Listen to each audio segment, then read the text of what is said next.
make another video in the how-to series, and this one is about how to stretch sprue.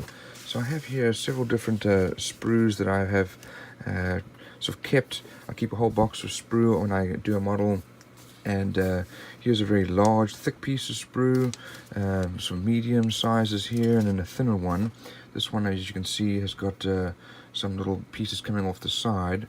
And so what you need to do to stretch the sprue is to be able to have a candle and light the candle, make sure you've got a nice burn there, and what you're going to do is you don't do it on the side because you have nothing to hold on to, but you want to kind of slowly rotate this just above the flame, and what you're looking for is you want to see this piece start to melt. You'll see it start to droop, and then you know it's ready to be stretched. It'll take a little while for you to get to the point where you get this right. It takes quite a while. See, that one I did too fast, and you can probably rejoin it.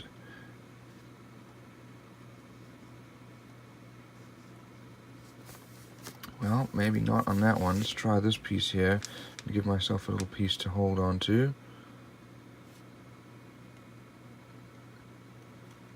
And right when it starts to droop, you're going to start to pull apart, and initially it's going to be slowly, and then you rapidly stretch it out.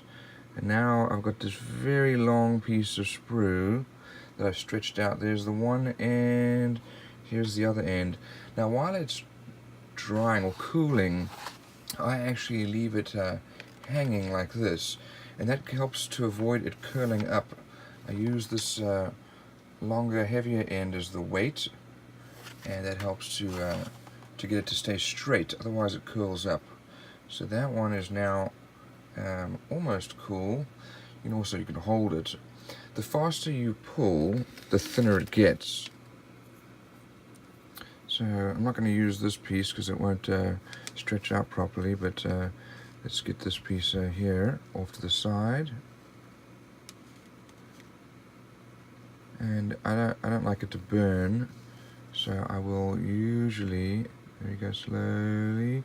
See how if I pull slowly, it certainly stays thicker, and it's actually just pulling off the side here, and now I've reached the end.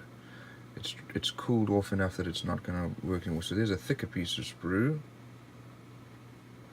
and I'm going to let it hang as it cools off, so that'll keep it straight. It's not quite straight, is it? Let's do one more piece over here. And there it is, and I'm going to start off very slowly and now rapidly thin it out, and I've now reached the maximum capacity. I can feel that tension, and it is now cooled off, so we're going to let it hang and cool off that way.